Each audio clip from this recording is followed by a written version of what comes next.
Something arrived in the mail today. Do you see this?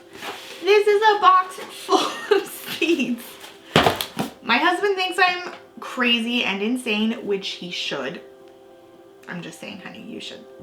And that's okay. But it got me thinking a lot about when I was very first ordering my seeds for the first time. Last year was my first year of really, truly gardening.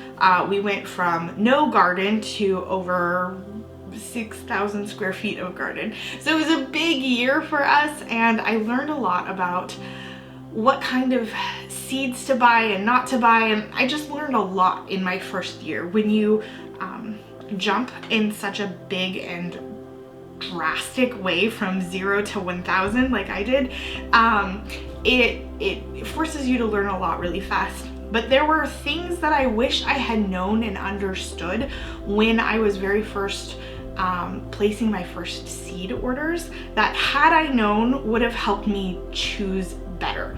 And so I wanted to take the time to sit down with you here while it's literally snowing outside and talk about what kind of, and just talk about seeds and just like the basics you need to know about seeds, and address some of those things that are confusing and intimidating, and some things that you might be worried about that you don't need to be worried about, etc. We're gonna cover it all, so let's just hop right in.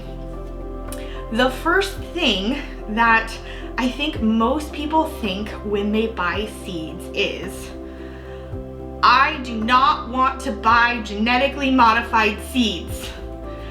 And I think that that is like, it comes from a good place, right? Because you understand GMOs, you understand that you are trying to create maybe a more sustainable way of feeding your family. You might be a little bit worried because you don't know what goes into GMOs, and I think that that's a healthy thing. The thing that I want you to know right now is, you as a small gardener cannot buy genetically modified seeds. In the United States, and I believe in most of the world, it's actually illegal to sell genetically modified seeds. Also, they're not inexpensive. Like, this is not something you can go to Home Depot and pay $3.95 in a stand to get genetically modified seeds. These seeds have tons of science and billions of dollars behind them, and so you can't just go pick them up at Home Depot. You have to get licenses and permits, and it's a whole thing. So for most everyone, genetically modified seeds aren't, you can't even get them. So don't worry about them. There is one tiny exception, and that is if you buy seeds from a place like Etsy. Because of how seeds are pollinated and things like that, there is a small chance that if you buy seeds or get seeds from somebody who lives next door to a place that is growing genetically modified crops, that you'll get some genetically modified seeds. This is not something you should worry about, honestly. And typically people who live next to those places are willing to tell you, and you can ask too. The next thing that's kind of confusing is these few words: open pollinated, heirloom, and H1. Open pollinated, heirloom, and H1 are three words that you're going to hear tossed around a lot when you're talking about seeds. Why is that?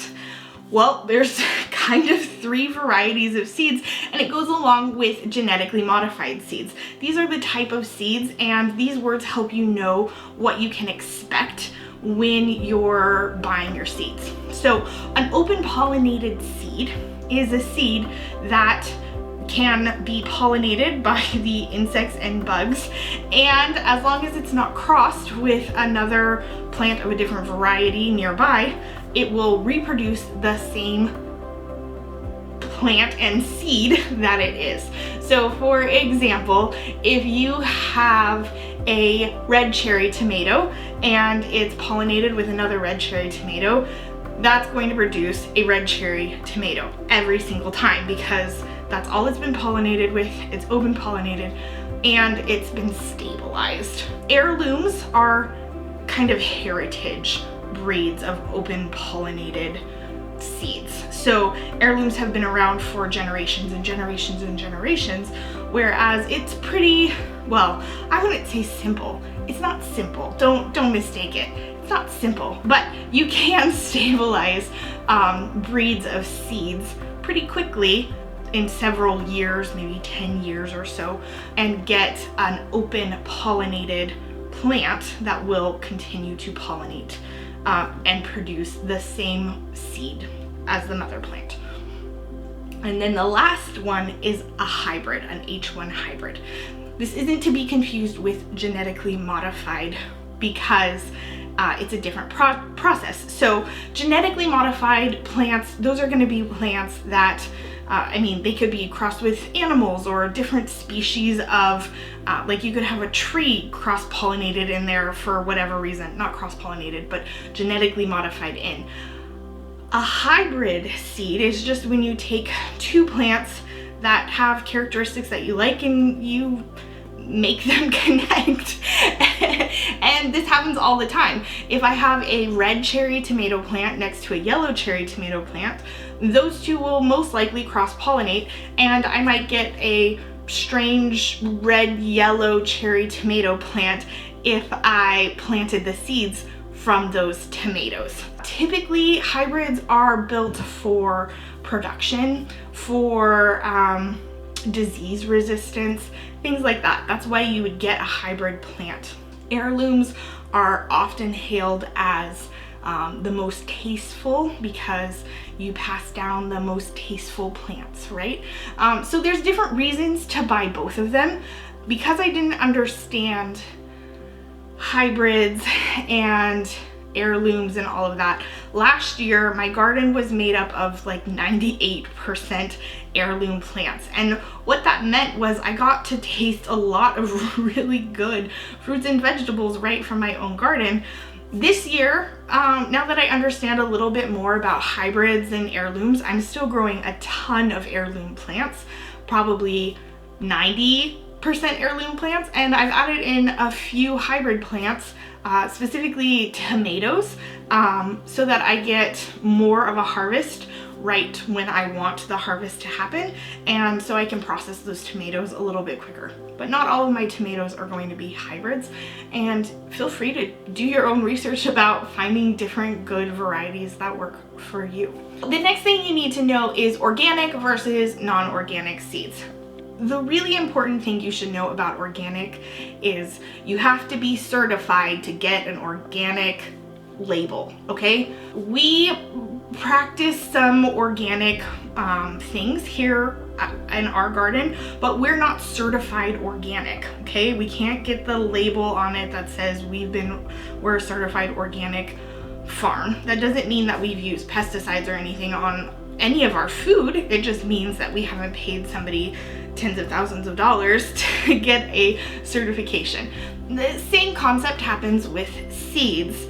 Organic seeds are seeds that have been raised on a farm that uses organic practices and has the certification of being an organic plant. If organic seeds are really important to you, then it's pretty easy to find organic seeds. Companies that sell organic seeds are very excited to label that, and it will be right on the product's label.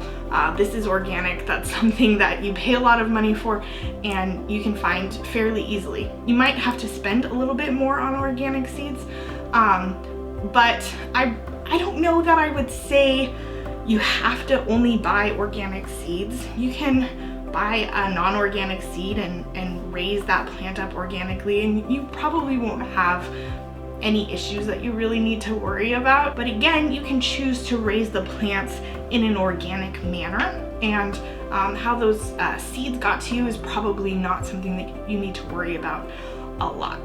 The next thing that we should dive into is this concept of annual and perennial, because had I known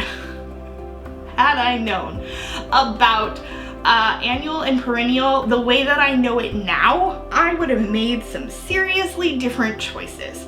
So for example, Something that I didn't know is that snapdragons are perennials. I have so many snapdragons in my garden that are just gonna be there year after year after year until I go ahead and dig them up and move them. And that's fine. I love snapdragons, so I'm not mad at all about that, but it's definitely something to pay attention to. Most of the seeds you're buying are gonna be annuals. Annuals mean you have to plant them annually, every single year. Where perennials means you plant them once and they live there for basically ever until they die off from disease or it got too cold or too hot in some places, whatever typically kills off that plant. But typically a perennial comes back year after year after year after year if you're in the right growing zone. So that's something that's gonna be on the seed packet. It's gonna say right there, annual, perennial. Just pay attention to it. It's something to know. It's not something to stress out about unless you're planting your garden beds and maybe you want all your annuals or all your perennials kind of in a place where you know they're gonna last forever and ever and ever. Another tip I have for buying your first batch of seeds is look for seeds and plants that were developed for or in your area. So for example, I live in Oregon, and here in Oregon we have several different climates, and it's very different than say somebody who lives in Arkansas. We don't have a lot of humidity here in Oregon. In some places we get quite a bit of rain, but typically during the summer where we live it's quite dry. Picking plants that have thrived and grow well in our state or even better in our local area is really going to make sure that your garden is producing at the best that it could, at its kind of peak. This is something that I'm still getting into. There are some places close to me that I'm learning to buy seeds from, and it's something you can do by just doing a quick Google search. I would just search for your state and then seed companies, and I found about 12 seed companies in my state, and I'm ordering from several of them this year. If you're interested in learning about reading seed packets, I'm going to be doing a video about that really soon because I think that there's a lot of good information on a seed packet, but you don't always know how to read those. If you have questions or if I missed something, leave a comment below and I will be there to answer them. Thank you so much for hanging out with me. I really appreciate it. I hope you learned something. I guess until next time, let me know what you have found in your garden.